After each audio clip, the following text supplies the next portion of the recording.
Gengsis, siapa bilang kalau kita cuma bisa ngelukis di atas kanvas atau sebuah kertas, geng? Nah, kalau kalian biasa minum kopi tuh ada kreativitas di atasnya. Sekarang ada yang lebih canggih, gengsis.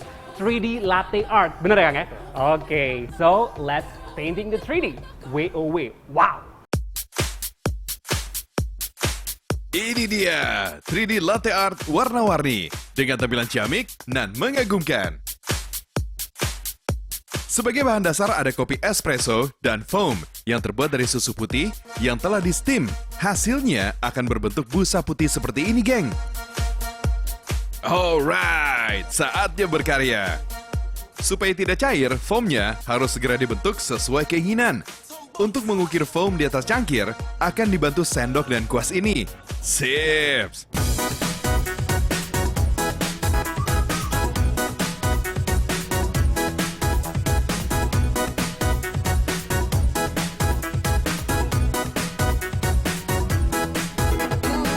Kalau yang ini, geng, lain dengan 3D latte art.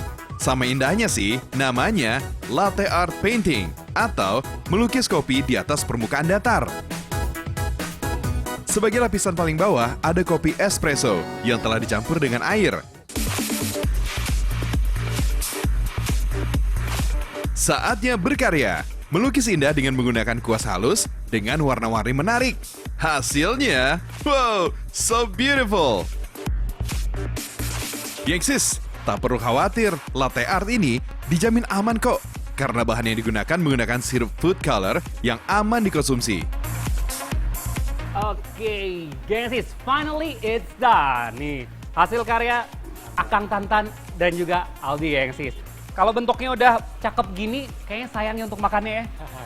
Tapi nggak apa-apa, justru itu, painting latte art ini diciptakan biar kita lebih tertarik untuk minum kopi. Kalau gitu sekarang kita minum dulu, kan.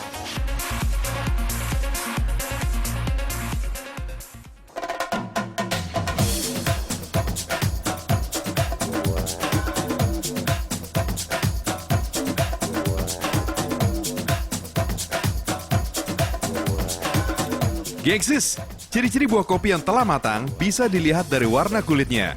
Buah kopi yang paling baik untuk dipanen adalah yang telah matang penuh dan berwarna merah.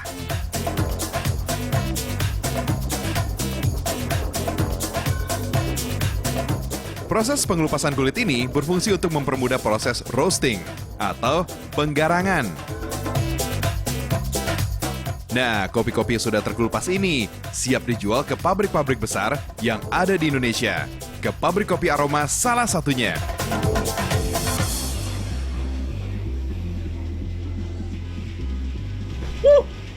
Gengsis, kalian percaya nggak kalau kopi aroma yang eksis abis ini butuh proses penyimpanan selama 8 tahun, geng? Wow, lama banget ya. Jadi wajar kalau rasa dan aromanya paling the best, geng, eksis. Karena di sini banyak karung, kalau gitu sekarang kita balap karung dulu, geng.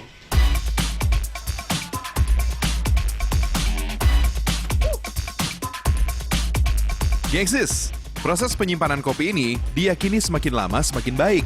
Kadar-kadar kafein dan keasaman kopi akan berkurang, sehingga lebih enak dan aman saat dikonsumsi. Untuk proses penggarangan, menggunakan tungku tradisional yang sudah ada sejak tahun 1930-an, geng. Bahan bakar tungku ini adalah kayu karet, geng.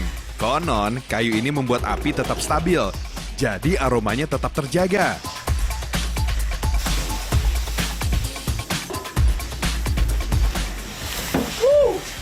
Panas banget ternyata, geng. Nah, asapnya banyak banget ya. Karena kopinya baru aja keluar dari roaster mesin, geng. Aroma kopinya udah mulai berasa, geng. Setelah matang kayak gini, terdengar bunyi kretek-kretek-kretek. Itu pertanda kopinya udah matang, geng. Sekarang saatnya kita dinginin dulu. Ayo, Pak. Selanjutnya, memisahkan biji kopi dari kulit arinya dengan cara diayak. Masukkan ke dalam mesin pengayakan. Dan hasilnya, biji kopi yang telah bersih dan siap dihaluskan. Biji kopi yang telah matang akan digiling menjadi serbuk kopi. Cukup 1 kali penggilingan, kopi halus yang masih fresh dengan aroma yang khas siap dijual ke konsumen. Hanya dengan harga Rp20.000 per 250 gram, Anda siap membawa kopi nikmat ini.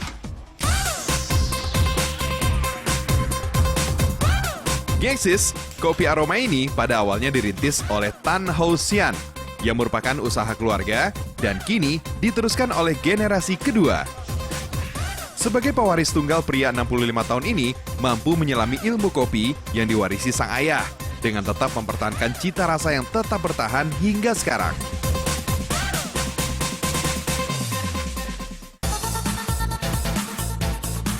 Kata kopi berasal dari bahasa Arab, kahwah, yang berarti kekuatan.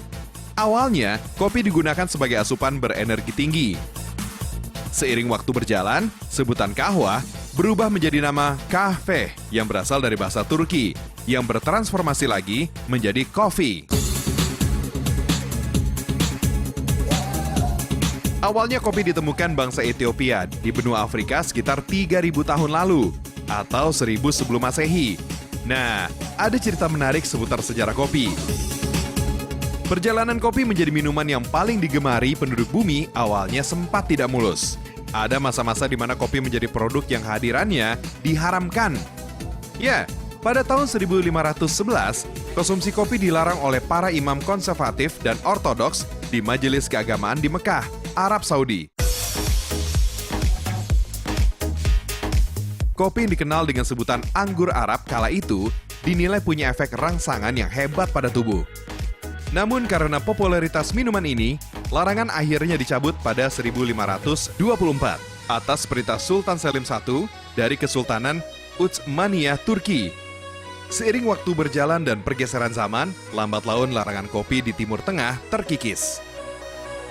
Di tanah air sendiri, kopi pertama kali diekspor oleh VOC pada sekitar 1600-an. Gubernur Belanda di Malabar mengirim biji kopi ke Gubernur Belanda di Batavia. Indonesia menjadi perkebunan kopi pertama di luar negara Arabia dan Ethiopia. Menurut Ilul Al-Katiri, darah asli Bandung ini, kecintaannya terhadap kopi seolah menjadi rasa ketergantungan yang harus dilakoni setiap harinya. Dulu, Ilul lebih senang mengkonsumsi black coffee dengan campuran gula. Sejak kemunculan white coffee, wanita 22 tahun ini langsung beralih ke white coffee yang diyakini memiliki rasa yang sama. Saat mengunjungi kedai kopi langganan, Ilul langsung memesan minuman favoritnya.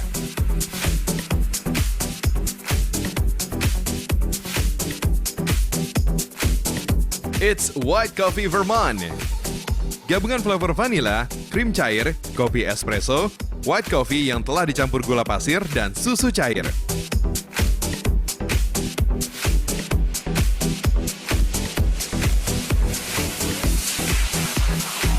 Hasilnya, saat menungguk minuman hangat ini dari cangkir, langsung memunculkan kesan rileks seketika. Yang aku rasain sih, dulu memang aku pecinta kopi banget, pecinta kopi hitam malah.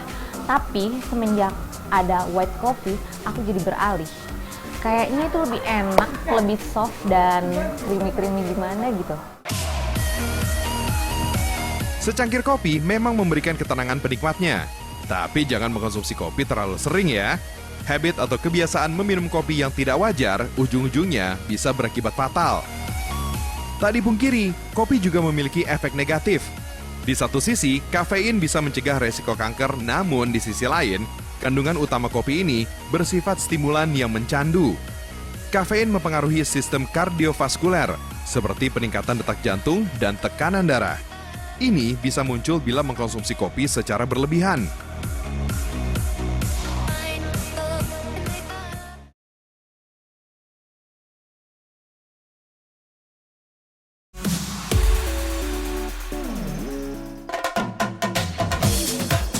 Gengsis, di Indonesia ada beragam kopi yang sangat familiar dan terkenal karena rasa, harga, atau teknik pengolahan yang membuat kopi ini bernilai tinggi.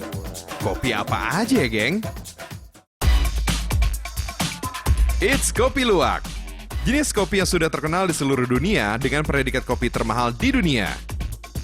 Kopi luwak adalah kopi yang dipilih secara selektif oleh luwak yang hanya mau memakan biji kopi yang menurutnya terbaik. Luwak memiliki penciuman yang sangat tajam. Oleh karena itu, biji kopi yang dikonsumsinya adalah biji kopi terpilih. Nah, biji kopi pilihan itulah yang dicerna dan dibantu enzim di dalam pencernaannya. Biji-biji kopi yang tidak tercerna ini harganya selangit. Manfaatnya mencegah kanker syaraf, melindungi gigi, menurunkan resiko kanker payudara, melindungi kulit, hingga mencegah diabetes. Bagi orang Yogyakarta, kopi jos bukan lagi sesuatu yang asing. Kehadiran kopi ini sangat familiar bagi penduduk asli maupun pelancong yang datang ke Jogja. Gengsis, kopi yang juga disebut sebagai kopi arang ini punya keunikan tersendiri. Yoi, arang di sini disajikan di dalam gelas bersama kopi. Hasilnya, geng, saat disajikan dalam keadaan panas, seketika dengan muncul aroma kopi dan menyeruak. Selain nikmat, banyak manfaat yang tercipta saat menyeruput kopi ini, mulai dari menetralisir asam lambung dan menjadi obat pencegah bagi yang memiliki masalah gas dan kembung, serta meningkatkan stamina. Gengsis, kita akan lanjut melihat sensasi strike para pemancing profesional nih. Jangan lewatkan, tonton Mancing Mania berikutnya. Strike, mantap!